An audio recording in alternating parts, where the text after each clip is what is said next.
जी। इसके अंदर आप देखेंगे कि कई पावर प्लांट्स और बहुत क्रिटिकल इंफ्रास्ट्रक्चर का नुकसान हुआ है, लेकिन बिल्कुल। इसके साथ लोगों की जान पे खतरा है। ये बहुत बड़ा और बिल्कुल, बहुत सबसे बड़ी संख्या चुनौती बहुत यही ज्यादा है है। सर, यही चुनौती सबसे बड़ी है। बहुत मैं बड़ी लौट रही हूँ संख्या सर, है। आप बनी रहिएगा, लौट रही हूँ आपके पास। साबिन, आप भी बनी रहिएगा। एक बड़ी खबर सामने आ रही है, नेपाल आपदा पर वर्ल्ड बैंक की बड़ी मदद मिली है। 25 अरब रुपए की आपदा सहायता का ऐलान किया गया है। भारत ने भी 10 टन राहत सामग्री भेजी। राहत, बचाव और पुनर्निर्माण में इससे मदद मिलेगी। तो नेपाल में जो भीषण तबाही आई है, जो आपदा आई है, इसके बीच राहत और मदद का सिलसिला अब तेज हो गया है।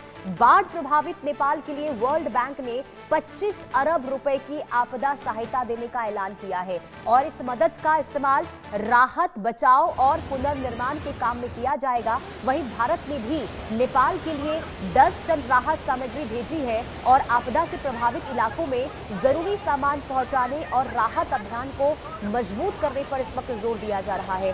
भारत की ओर से भेजी गई राहत सामग्री से प्रभावित लोगों को तत्काल मदद मिलने की उम्मीद है और दूसरी तरफ वर्ल्ड बैंक की आर्थिक सहायता से नेपाल में बुनियादी ढांचे और जरूरी सेवाओं की बहाली में मदद मिलेगी। कुल मिलाकर देखिए, अब लगातार जो त्रासदी हमने देखी, उसके बाद अभी भी वहां पर खतरा बना हुआ है और ऐसे में अब मदद को लेकर भी हाथ आगे बढ़ाए जा रहे हैं। वर्ल्ड बैंक की ओर से भी मदद के लिए आगे आया गया है और इसी के साथ ही भारत ने भी मदद पहुंचाई है। अनिल जी, जरा मैं आपसे ये समझूंगी, ये जो त्रासदी आई है, इसके लिए अब कहीं ना कहीं ये भी आरोप लगाए जा रहे हैं कि चीन अगर पहले से अलर्ट कर देता तो शायद इस खतरे से निपटा जा सकता था। मैं आपसे ये समझूंगी, क्योंकि तिब्बत से ये बाढ़ जो है, बाढ़ का सैलाब देखने को मिला, तो क्या ऐसे में समय रहते अगर चीन की ओर से अलर्ट कर दिया जाता तो क्या इस त्रासदी से बचा जा सकता था क्या? देखिए, बहुत प्रैक्टिकली अगर हम सोचें हम्म। तो 15-20 मिनट्स का लीड टाइम, हम्म। और अर्ली मॉर्निंग जब रात के तड़के में लोग सो रहे हों, और ऐसे समय में अगर आपको 15-20 मिनट्स का लीड टाइम मिलता भी है, तो भी जिस तरह की टेरेन है हमारी, जिस तरह की वहाँ पे जो भौगोलिक स्थिति है, तो हम्म। बहुत ज़्यादा आप कुछ नहीं कर सकते हैं। और अर्ली वार्निंग की बात करें तो अर्ली वार्निंग तो पहाड़ों के लिए कोई 1 घंटे 2 घंटे की नहीं, हमें मालूम है कि यहाँ पे स्थितियाँ ऐसी हो सकती हैं। हम्म। बट इसके बाद भी जिस तरीके का डेवलपमेंट हुआ है और जिस तरीके का वहाँ पर आप देखेंगे लोग थे, तो वो कहीं नहीं लगता है कि इस तरह की आपदा का कोई संकेत मन में नहीं था किसी के कि इतनी बड़ी घटना हम्म। होगी। अक्सर जो लोकल लेवल की प्रिपेयर्डनेस होती है वो छोटे आपदाओं को लेके होती है कि मान लीजिए भूस्खलन हो जाएगा या फ्लैश फ्लड आ जाएगा, तो इतनी प्रिपेयर्डनेस होती है। बट इस तरह की जो विशालकाई जो घटना हुई है, इस तरह की प्रिपेयर्डनेस तो होती नहीं है। रही बात जो चाइना और नेपाल, भारत और बाकी देशों के आपस पे सामंजस्य की बात, तो ये अवश्य है कि हमको ये बात करनी चाहिए कि क्या कोऑपरेशन और अच्छा हो सकता था, और हम्म। भविष्य में ये जो पिछली घटनाएं हो रही हैं और इस घटना को देखते हुए भी क्या कोऑपरेशन होने से और अच्छा हो सकता है। तो रेदर देन कि हम ये बात करें कि कहाँ पे क्या मिस्टेक हुई है, हम्म। लेकिन कहाँ पर क्या कोऑपरेशन हो सकता है।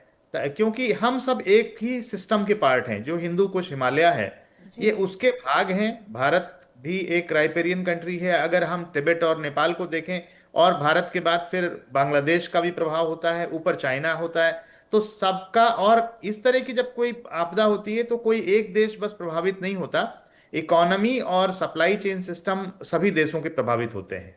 हम्म। ठीक है। अब सर, आप बने रहिए, लौट रही हूँ आपके पास। एक बड़ी खबर सामने आ रही है, नेपाल में भारतीयों के लिए हेल्पलाइन नंबर जारी किया गया है और 977985131 और 6807 ये हेल्पलाइन नंबर है। दूसरा नंबर है 97797091075000।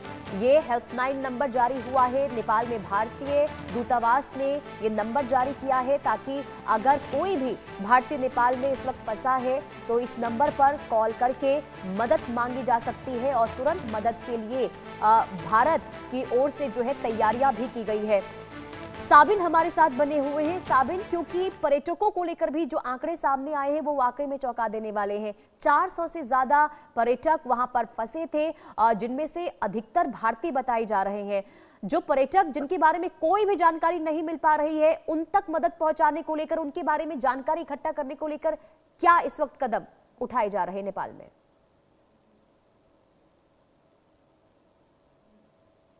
आदमके साबिन, पर्यटकहरू कति हराएको छ उनीहरूका खतम के रहेछ अरे खोज्नु। साबिन की आवाज मिल रही है आपको?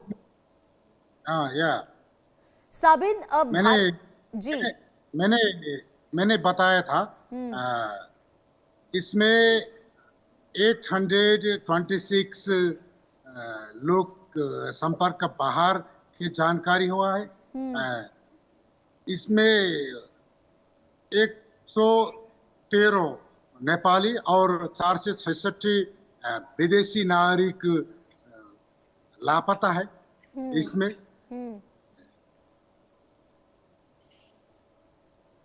लेकिन लेकिन इसमें लेकिन सबसे बड़ी हाँ। विदेशी नागरिक लापता का रिकॉर्ड दिखा रहा है। हाँ, बिल्कुल बिल्कुल, यानी कि जो ये अभी आगे बताया था गुप्ता जी ने, ये बाढ़ के कारण पूर्व सूचना के तरह जानकारी देने के संयंत्र खड़ा करने आवश्यक ठहराई है। चाइना, नेपाल र इंडिया में सूचना साझा करने संयंत्र खड़ा करना पड़ेगा। ये सामान्य मानसून बाढ़ की वजह अत्यंत अचानक आई हिमालय फ्लड का प्रतीक है। इसने ये बाढ़ इतनी तेजी से आए कि लोग चेतावनी पाने और सुरक्षित स्थान पर जाने के लोग कुछ समझ पाते या फिर सोच पाते उससे पहले ही वहां पर सब कुछ जो है बर्बाद हो चुका था। बने रहिए साबिन, लौट रही हूं आपके पास। एक बड़ी खबर सामने आ रही है नेपाल में आई भीषण त्रासदी को लेकर। बागेश्वर धाम सरकार के पीठाधीश्वर धीरेन्द्र शास्त्री ने प्रार्थना की है, उनकी प्रतिक्रिया सामने आई है। वो क्या कह रहे हैं आपको सुनवाते हैं।